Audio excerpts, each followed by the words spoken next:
Hello students, welcome to EPG Pathshala. I am Yashika Guleria, Assistant Professor Commerce, Government College Arki, Himachal Pradesh University, Shimla. Today we are going to talk on module Teaching of Human Values in Business Schools from the paper concerning Human Values and Indian Ethos. After studying this module, you will be able to understand first, meaning of human values or ethics. Second, business ethics as a discipline. Third, importance of human values in business organizations. And last, teaching of ethics in business schools. Let's start with a brief introduction. Today, this idea is fast gaining ground that business cannot be transacted for any long time without taking into consideration the finer nuances of ethics, values, and ethos.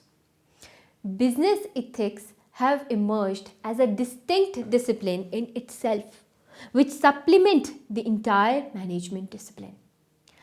Business ethics has come to be considered a management discipline, especially since the birth of the social responsibility movement in the year 1960. In that decade, social awareness movement raised expectation of businesses to use their massive financial and social influence to address social problems like poverty, crime, environmental protection, equal rights, public health, and improving the education level. An increasing number of people asserted that businesses were making a profit from using our country's resources, and these businesses owed it to our country to work to improve society as well. Many researchers, business schools, and managers have recognized this broader constituency in their planning and operations and have replaced the word stockholder with stakeholder, meaning to include employees, customers, suppliers, and wider community. The emergence of business ethics is similar to that of other management disciplines. Moving on to the domains of ethics. The word ethics is derived from the Greek word ethos, which means custom, usage, or habit. The word ethics also means character, beliefs, and standard that pervade a group, a community, or a group of people. Ethics concerns attempts to distinguish right from wrong, good from bad, and constitution of desirable conduct in a particular set of social circumstances. In fact, the term ethics refers to value-oriented decisions and behavior. Moving on to the meaning of the business ethics, which is also known as the corporate ethics. It is a set of applied ethics or professional ethics that examines ethical principles and morals or ethical problems that arise in a business environment. It applies to all aspects of business conduct and is relevant to the conduct of individuals and business organizations as a whole. Fundamental rules of ethics. The following points forms the golden rules in ethics. Each of these forms the basis of all human values. First, everything you want others to do to you, you should do to others. Second, do not do to others anything which you do not wish them to do to you.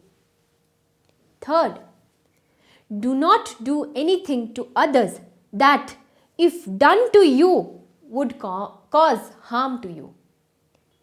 Moving on to understand the nature of ethics. These are central to our functioning in the organization. The nature of ethics is as follows. First, it is a normative science. It is a science because ethics has certain set rules which needs to be followed. Ethics is said to be a normative science because it deals with ideals. Ethics is concerned with the ideals of good. A normative science determines norms, ideals, standards, or values. But ethics is not a natural or a pure science like physics and chemistry. Second, self-imposed. Ethic is a code of conduct and behavior which we need to adhere to ourselves only. Ethical principles are self-imposed. The laws of the state are externally imposed on the individual by the state. Non-compliance of any law may attract punishment. We follow a moral principle not because of hope of reward or fear of punishment, but because we consider that to be our duty. Third, morality. Ethics has moral connotations. Morality is the essence of ethical behavior and it should be reflective. Any conduct is based on social rules and understanding of duties. In case where there is a conflict of duties, conventional morality fails totality. Conventional morality ensures well-being and survival of society. Fourth comes the discipline.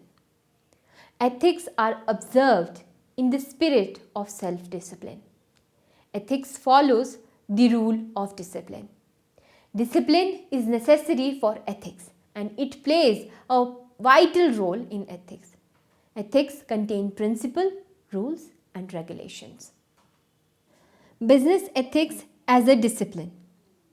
When organizations realized that they needed to radiate a more positive image to the public, the recent discipline of public relations was born.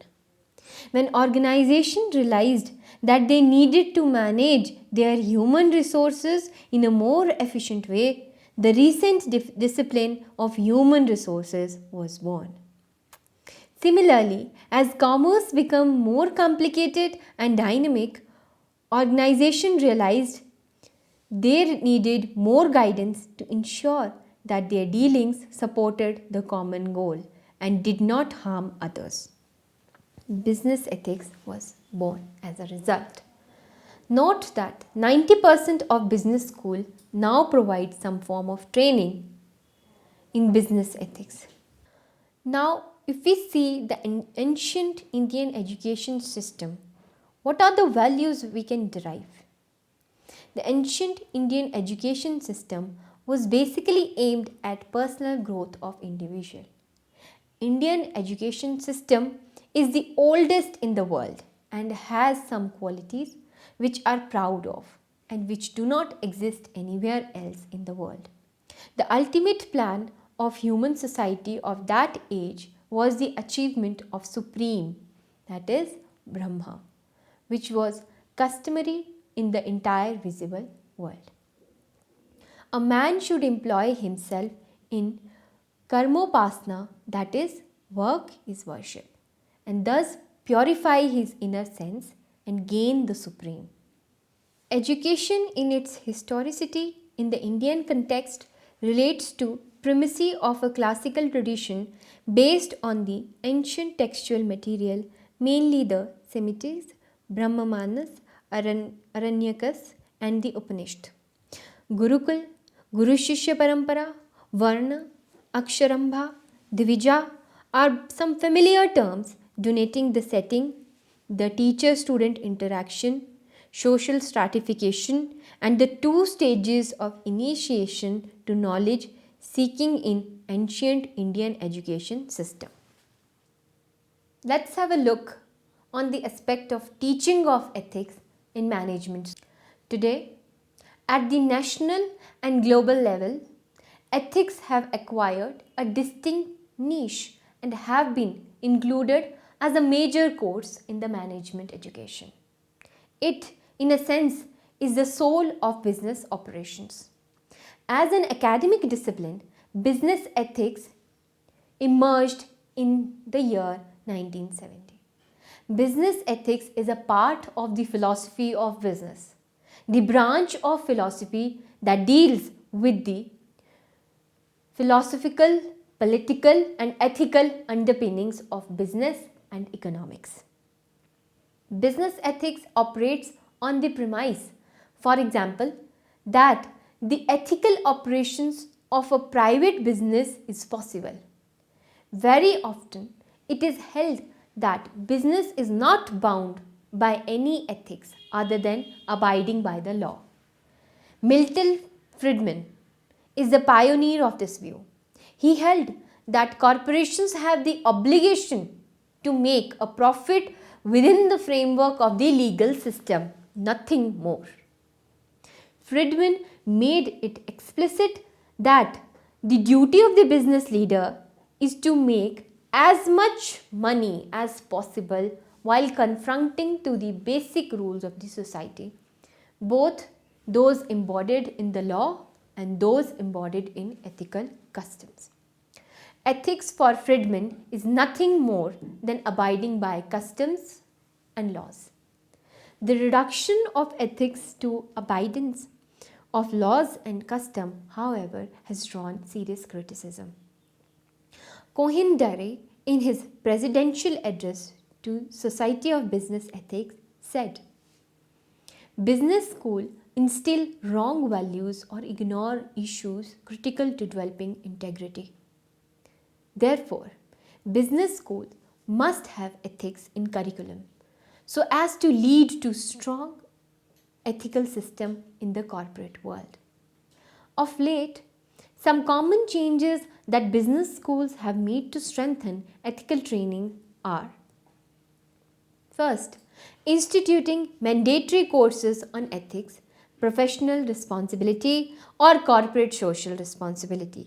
Second, integration of ethical concepts into non-ethics classes such as accounting and management. Third, promotion of service learning. Fourth, honor codes and implementing these codes. Fifth, and the last, is the implementing an oath which is publicly sworn in.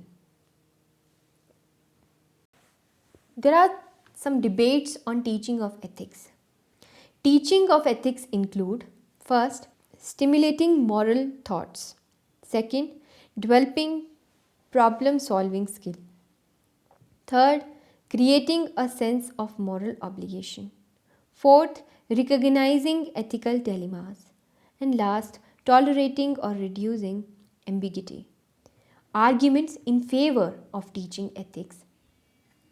First, values are relative. Values are relative and these are different for different people. Every individual holds one value as the prime, most significant and precious for his existence. Another one upholds some other value. This doesn't mean we have only one value to go with. However, our preferences are different and subjective. Second, value shaped by external environment. Values are developed under the influence of external environment also. Values cannot be fully developed on their own. They develop in a conducive environment. There are some sort of other arguments which are against the teaching ethics. They are: first, people are born with certain values. People have a certain set value system of their own. Values are inborn. They cannot be enhanced by reading or training. Second, values are cultured in home. Values are imparted in families at home. This is an extension of the previous cause. A child's first contract is with his parents and not the society. Therefore, Upbringing or education by parents plays an important role in the definition of one's value. Last, values are eternal. Values are eternal as well as absolute. There cannot be external values. Ethics are internal characteristic traits such as loyalty, sensitivity, justice, compassion, and honesty. Let's summarize the whole session. We can say that business ethics has emerged as a distinct discipline in itself, which supplements the entire management discipline. Business ethics has come to be considered a management discipline, especially since the birth of the social responsibility movement in the year 1960. In that decade, social awareness movements raised expectation of businesses to use their massive financial and social influences to address the social problems such as poverty, crime, environmental protection, equal rights, public health, and improving education. An increasing number of people asserted that because businesses were making a profit from using our country's resources, these businesses owned it to our country to work to improve society as well. When organizations realized that they needed to manage their human resources in a more efficient way, the recent discipline of human resource was born. Similarly, as commerce became more complicated and dynamic, organizations realized that they needed more guidance to ensure that their dealings supported the common good and did not harm others. Business ethics was born. Today, ethics in the workplace can be managed through use of code of ethics, code of conduct, role of ethicists and ethics committees, policies and procedures, procedure to resolve ethical dilemmas and ethical training, etc. I hope this session would be very fruitful to you. Thank you.